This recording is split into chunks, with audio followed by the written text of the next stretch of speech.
শুনলেন যে আশরাফ কায়সার জার্নালিস্ট, তিনি বলেছেন যে এটা বিচার হওয়া উচিত। আমিও কিন্তু বলছি, আমরা ওই সময় নিপীড়নের শিকার হয়েছে এবং বিএনপি নেতারা, বিশেষ করে বেগম জিয়া এবং আজকের প্রধানমন্ত্রী তারেক রহমান কি ভয়ানকভাবে নির্যাতনের শিকার হয়েছেন। সেই জায়গা থেকে বিএনপি আসলে কতটুকু আন্তরিক এই একাগোলার কুশীলবদের বিচার? দেখুন, এটা একটা খুবই গুরুত্বপূর্ণ, আবার একই সাথে কিন্তু খুবই স্পর্শকাতর এবং জটিল একটা প্রশ্ন কিন্তু এটা। কারণ দেখবেন যে আপনারা নিজেরাও কিন্তু এখন যে মুক্ত কণ্ঠে যে কথাগুলো বলছেন, সে কথাগুলো কিন্তু আপনারা গত 19 বছর আগে থেকে জানেন। 19 বছর বুকের মধ্যে চেপে রেখেছেন, বলছেন না। ঠিক তেমনি যারা সেনাবাহিনী বিষয় বা সশস্ত্র বাহিনী বিষয় আমি কিন্তু বলেছি যে এই নির্বাচনটা অনেকবারই বলেছি, এটা ম্যানিপুলেটেড নির্বাচন, এটা 30টা আসন দেওয়া হয়েছে। অবশ্যই স্পর্শকাতর, কিন্তু মানুষ কিন্তু সাধুবাদ জানাচ্ছে স্পর্শকাতর বিষয়কে আপনি প্যান্ডোরার বক্স। রাইট। এখানে আপনাদের কাছে একটা অনুরোধ, সেটা যেন এটাকে আপনারা ব্যক্তিগত পর্যায়ে নেবেন না, যে জনাব তারেক রহমানের প্রতি যারা নিগৃহীত করেছেন তাকে, তাদেরকে যে শুধু পিক অ্যান্ড চুজ করা হচ্ছে, বিষয়টা কিন্তু এরকম নয়।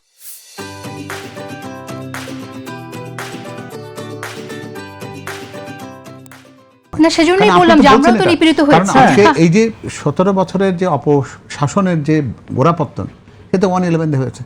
এবং এটা যে পরিপূর্ণভাবে ম্যানিপুলেটেড একটা নির্বাচন, সেটা ডিজিএফআই নিজে শতভাগ তারা এটাতে অংশগ্রহণ করেছে। কোন জায়গাতে কিভাবে পয়সা ব্যবহার করতে হবে, কোন জায়গাতে কে এই কাজ করবে, অতিরিক্ত ব্যালট ছাপানোর কাজটার দায়িত্ব কে পালন করবে, কোন এলাকার কোন এমপিকে আনতে হবে, কোনটা আনতে হবে না, সবই তাদের মধ্যে ছিল। তার মানে কি, এটা একটা বিরাট বড় একটা পরিকল্পনার অংশ। এবং তাতে দেখবেন যে একটা পরিবার কিন্তু একেবারে বলেন যে তাদেরকে নিশ্চিহ্ন করবার সর্বাত্মক চেষ্টা হয়েছে। তারেক রহমান সাহেব নিজের ভাইকে তিনি হারিয়েছেন, এবং তাকে তারা মনে করেছিল যে এমন পঙ্গুত্বের কাছে তাকে নেওয়া হয়েছে, যেটার কিছুদিন পরে হলে হয়তো সেটাকে আরও বেশি ভয়ানক পরিণতি হয়তো আমরা দেখতাম। অনেকে বলছেন যে জেনারেল মতিন সেই জায়গায় অনেক বেশি একটা প্রোঅ্যাক্টিভ রোল প্লে করেছিলেন বলে শুনি আমরা। আমি জানি না, এটাও ঠিক একটা বিচার্য এবং তদন্ত করে বিষয়টা বোঝার দরকার। কারণ তিনিও গুরুতরভাবে অসুস্থ এখনও, তারাও হয়তো বেশি দিন তাদের হাতে সময় নেই।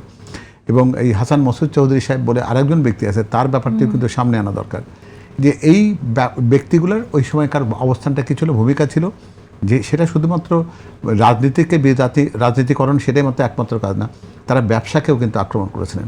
পুরাপুরিভাবে দেশের অর্থনীতির ব্যাপারে কিন্তু তাদের একটা আক্রমণ ছিল। সুতরাং এই জায়গাতে আন্তর্জাতিক চক্রান্ত যে ছিল, তার তো সবচেয়ে বড় উদাহরণ হচ্ছে যে জাতিসংঘের একটা নষ্ট একটা বলতে গেলে একটা ফ্যাব্রিকেটেড একটা লেটার তৈরি করে সেটা দেখানো হয়েছিল যে যদি এইরকম ঘটনা না ঘটে তাহলে আমরা শান্তিরক্ষী বাহিনীতে আমাদের ক্ষেত্রে সৈন্যরা যেতে পারবে না।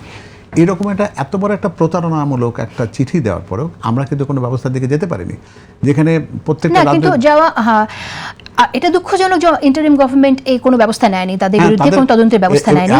কিন্তু আমরা তো এটা আশা করতে পারি না যে যে সরকারকে তারা বসিয়েছে তারা তাদের বিরুদ্ধে কোনো ব্যবস্থা নেবে, সেটা আশা করাটা বোধহয়। আরেকটা ব্যাপার হলো কি, যে আমরা তো বলবো চেষ্টা করি, খুবই অনেকেই বলে যে আমাদের দেশে যে কটা ভালো নির্বাচন হয়েছে তার মধ্যে কিন্তু 8-এর নির্বাচনকে অনেকে অন্তর্ভুক্ত করতে চেষ্টা করেন, কিন্তু এটা একটা অন্যায় চেষ্টা। কারণ এটা কিন্তু সেই অর্থে যায় না এটা।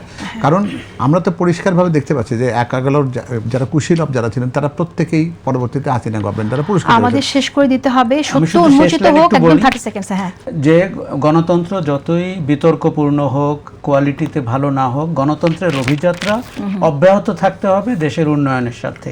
এর বিকল্প হিসাবে সেনা সমর্থিত, আধা সেনা আধা সুশীল, এগুলো কোনোটাই কিন্তু, সবগুলোই হচ্ছে করাপশনপূর্ণ। আপনি যে 11 কুশীলবদের কথা বলছিলেন, তারা কি পরিমাণ করাপশন করেছে, কি পরিমাণ ক্ষমতার অপব্যবহার করেছে, আমি কিন্তু মনে করি ব্যক্তি প্রতিহিংসা না, এটি জাতির জন্য জানা দরকার। একদমই তাই, যেটা আসলে ডক্টর পাভেল বললেন যে সেখানে ব্যবসায়ী থেকে শুরু করে রাজনীতিবিদ সবাই ক্ষতি করেছে। গণতান্ত্রিক, আপনি মনে রাখবেন, গণতান্ত্রিক প্রতিষ্ঠানগুলোকে ধ্বংস করেছে, অবিশ্বাস তৈরি করেছে একে অন্যের সাথে, সেটিও কিন্তু আমাদের রাজনীতির জন্য খুব খারাপ। আমাদের দেশের অপূরণীয় ক্ষতি হয়ে গেছে, কিন্তু ভবিষ্যতে কখনো যেন এই ধরনের ক্ষতি না হয় সেজন্য আসলে সত্য উন্মোচিত হওয়া দরকার।